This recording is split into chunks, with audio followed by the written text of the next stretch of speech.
Bonjour, je m'appelle Vanessa, j'ai 26 ans et je vais te raconter mon histoire. Je n'ai encore parlé à personne de mon entourage de ce qui m'est arrivé. Je me confie donc à vous et j'espère que vous pourrez m'aider à aller de l'avant et à trouver des solutions à mon problème. Tout a commencé il y a 3 ans. J'étais en dernière année de fac. Tout se passait pour le mieux dans ma vie, que ce soit scolairement ou amicalement. Cependant, il me manquait encore quelque chose pour me sentir à 100% heureuse. L'amour. Je rêvais de trouver l'homme qui me rendrait heureuse et qui me ferait sentir la plus belle. Toutes mes copines avaient leurs copains et j'étais la dernière de notre groupe d'amis célibataires. À chaque nouvel ami que je me faisais, les questions fusaient pour savoir s'il me plaisait, s'il y avait un jeu de séduction entre nous. Mais je répondais toujours non, car je n'étais pas intéressée. Ce n'était rien de plus qu'amical de mon côté. Je suis une fille très exigeante.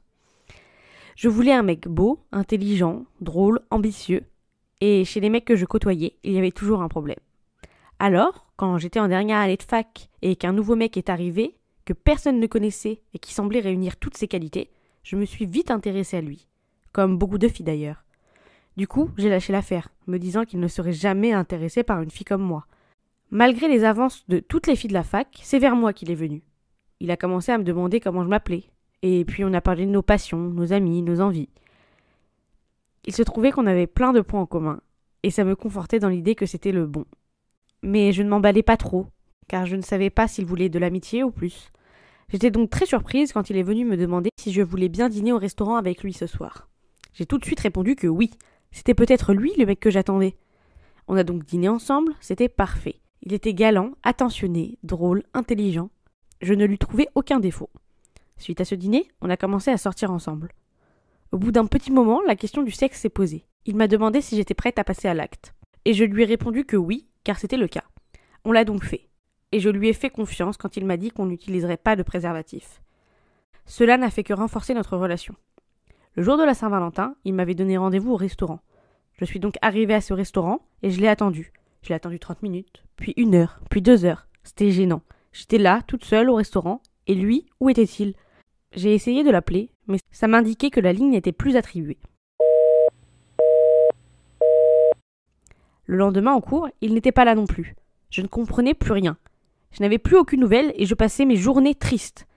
Pendant 1 mois complet, j'ai essayé de comprendre, mais je n'avais toujours pas de nouvelles. J'ai commencé à me faire une raison et tenter de l'oublier. 2 mois plus tard, j'ai reçu une lettre. C'était une lettre de lui. J'étais super excitée de l'ouvrir, car je ne l'avais pas vraiment oublié. Pourtant, j'ai pleuré à chaudes larmes quand j'ai lu son contenu. Il me prévenait qu'il avait le sida, et qu'il avait couché avec moi pour tenter de me le transmettre.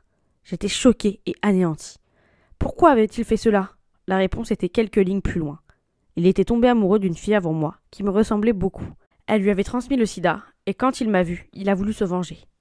Je ne comprends pas pourquoi il avait voulu me faire vivre l'horreur qu'on lui avait fait subir. C'était un connard. J'ai fait des tests, et il s'est avéré que j'avais bien le sida. Depuis, je prends un traitement, et j'essaie d'aller mieux. Mon seul conseil est de ne jamais coucher sans préservatif. C'est primordial. Moi, je suis maintenant malade à cause de la confiance aveugle que j'ai eue dans un connard de première qui m'a utilisé, on ne sait pas pourquoi. Comment aller mieux maintenant ?